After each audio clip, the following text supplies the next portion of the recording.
56 വർഷം മുമ്പ് നമ്മൾ കണ്ടിരുന്നു. കാരണം വിമാനം തകർന്ന് വീരമൃത്യു വരിച്ച സൈനികൻ തോമസ് ചെറിയാന്റെ ഭൗതിക ശരീരം ലഭിച്ചത്. എന്തായാലും അത് ഇന്ന് തിരുവനന്തപുരത്തേക്ക് എത്തിക്കുകയാണ്.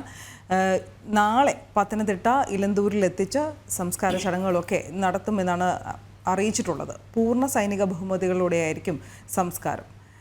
നമുക്ക് ഡൽഹിയിൽ നിന്ന് എപ്പോൾ പുറപ്പെടുമെന്ന് അറിയേണ്ടതുണ്ട്. ഇപ്പോൾ തിരുവനന്തപുരത്തെ കാര്യങ്ങളും അറിയേണ്ടതുണ്ട്. അതിനായി ചേരുന്നത് ഡൽഹിയിൽ നിന്ന് ഗൗതം അനന്തനാരായണൻ, ഒപ്പം തിരുവനന്തപുരത്ത് നിന്ന് ടിൻഡുദാസ് എന്നിവരാണ്. ഗൗതമിലേക്ക് പോകാം. ഗൗതം, എപ്പോഴാണ് ഈ മൃതദേഹം അവിടെ നിന്ന് കൊണ്ടുവരിക? അത്തരം വിവരങ്ങൾ ലഭ്യമായിട്ടുണ്ടോ? അപ്പോൾ എങ്ങനെയാണ് അതിൻ്റെ ഒരു സാധാരണഗതിയിൽ ഇതൊരു സൈനിക വിമാനം തകർന്നുണ്ടായ അപകടമാണ്. അപ്പോൾ അതിൻ്റേതായ ചില ചടങ്ങുകളും നടപടിക്രമങ്ങളും ഒക്കെ ഉണ്ട്. അപ്പോൾ അതൊക്കെ പൂർത്തിയായി എപ്പോഴാണ് ഈ വിമാനം പുറപ്പെടുക? വീണ, ഇപ്പോൾ സൈനിക വൃത്തങ്ങൾ അറിയിക്കുന്നത് ഏതാണ്ട് ഉച്ചയ്ക്ക് ശേഷം തിരുവനന്തപുരത്ത് എത്തുന്ന രീതിയിൽ, അതായത് ഇവിടുന്ന് ചണ്ഡീഗഡിൽ നിന്നും ഒരു 11 മണിക്ക് ശേഷം ഈ ഭൗതികദേഹവും വഹിച്ചുകൊണ്ടുള്ള വിമാനം പുറപ്പെടും എന്നുള്ളതാണ്. ഈ രീതിയിലുള്ള പ്രതികരണമാണ് ഇപ്പോൾ സേനാവൃത്തങ്ങൾ നൽകിക്കൊണ്ട് ഇരിക്കുന്നത്.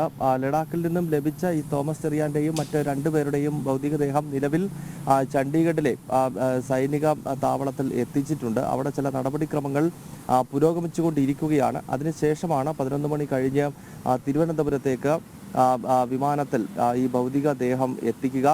ഉച്ചതിരിഞ്ഞ് തിരുവനന്തപുരം അന്താരാഷ്ട്ര വിമാനത്താവളത്തിൽ എത്തും.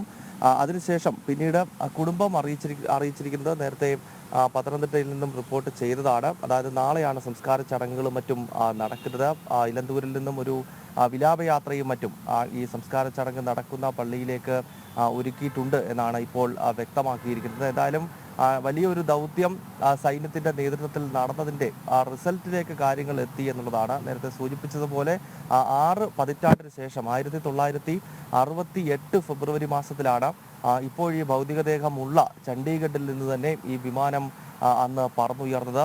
ലഡാക്ക് ലക്ഷ്യമിട്ടുകൊണ്ട് പറന്നുയർന്ന വിമാനം പക്ഷേ ഹിമാചൽ പ്രദേശിലെ കുളു ജില്ലയിലെ റോത്തങ് പാസിന് സമീപത്ത് വെച്ച് ഈ വിമാനവുമായി ഉള്ള ബന്ധം സൈന്യത്തിന് നഷ്ടപ്പെടുകയും പിന്നീട് മഞ്ഞുമലകൾക്കിടയിൽ ഈ വിമാനം തകർന്നു വീഴുകയും ചെയ്യുന്ന പശ്ചാത്തലമുണ്ടായി. ഇതേ തുടർന്നാണ് 102 പേർ എവിടെയാണ് എന്നത് സംബന്ധിച്ച് ഒരു വിവരവും ലഭിക്കാതിരുന്നത്. പിന്നീട് കാലാകാലങ്ങളായി ഭാരതത്തിന്റെ സൈന്യം ഇത് സംബന്ധിച്ചുള്ള തിരച്ചിൽ നടത്തുകയും ഈ തിരച്ചിൽ നടക്കുന്നു എന്നത് സംബന്ധിച്ചുള്ള വിവരങ്ങൾ ഓരോ 4 വർഷം കൂടുമ്പോഴും ഈ സൈനികരുടെ കുടുംബത്തെ അറിയിക്കുകയും ഒക്കെ ചെയ്തിരുന്നു. കഴിഞ്ഞ ദിവസങ്ങളിൽ ഈ തോമസ് ചെറിയാന്റെ ഭൗതികദേഹം മഞ്ഞുമലകൾക്കിടയിൽ നിന്നും ലഭിച്ചു എന്ന വാർത്ത വന്നപ്പോൾ തന്നെ അദ്ദേഹത്തിന്റെ വസതിയിൽ നമ്മൾ കണ്ടതാണ് ആ കത്തുകളൊക്കെ. അതായത് ഓരോ കാലഘട്ടങ്ങളിലും ഭാരതത്തിന്റെ സേനാ സംവിധാനങ്ങൾ ഈ തിരച്ചിൽ ഇപ്പോഴും തുടരുന്നുണ്ട് എന്ന് വിശദീകരിച്ചുകൊണ്ട് കുടുംബത്തിന് അയച്ചിട്ടുള്ള കത്തുകൾ ഇപ്പോഴും ആ വീട്ടിൽ തോമസ് ചെറിയാന്റെ ഓർമ്മകൾ ഉറങ്ങുന്ന ആ വീട്ടിൽ സൂക്ഷിച്ചു വെച്ചിരുന്നു. ആ കത്തുകളൊക്കെ ക്യാമറകൾക്ക് മുന്നിൽ അന്ന് ആ കുടുംബം നിരത്തുന്നതെല്ലാം നമ്മൾ കണ്ടിരുന്നു. ഏതായാലും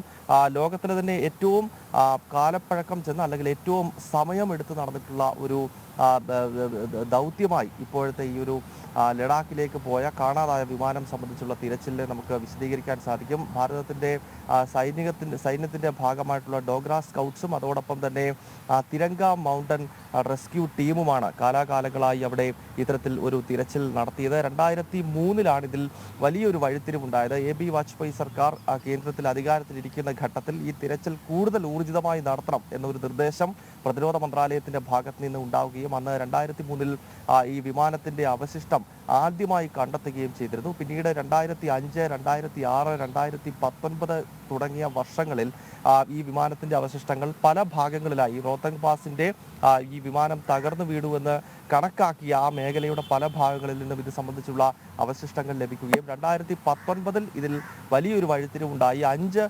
ഭൗതികദേഹങ്ങൾ ഈ വീരമൃത്യു വരിച്ച സൈനികരുടെ ഭൗതികദേഹങ്ങൾ ഈ മഞ്ഞുമലകൾക്കിടയിൽ നിന്ന് കിട്ടുകയും ചെയ്തു. അതേ തുടർന്ന് വീണ്ടും സേന തിരച്ചിൽ നടത്തുകയായിരുന്നു. ഈ ഘട്ടത്തിലാണ് ഇപ്പോൾ ഏതാനും ദിവസങ്ങൾക്ക് മുൻപ് പത്തനംതിട്ട ഇലന്തൂർ സ്വദേശി തോമസ് ചെറിയാന്റെ ഉൾപ്പെടെ 3 പേരുടെ ഭൗതികദേഹം കൂടി ലഭിച്ചിരിക്കുന്നത്. എന്തായാലും ഇന്ന് ഉച്ചതിരിഞ്ഞ് ഈ ഭൗതികദേഹം തിരുവനന്തപുരത്തേക്ക് എത്തിക്കുമെന്നാണ് ഇപ്പോൾ സൈന്യം അറിയിക്കുന്നത്.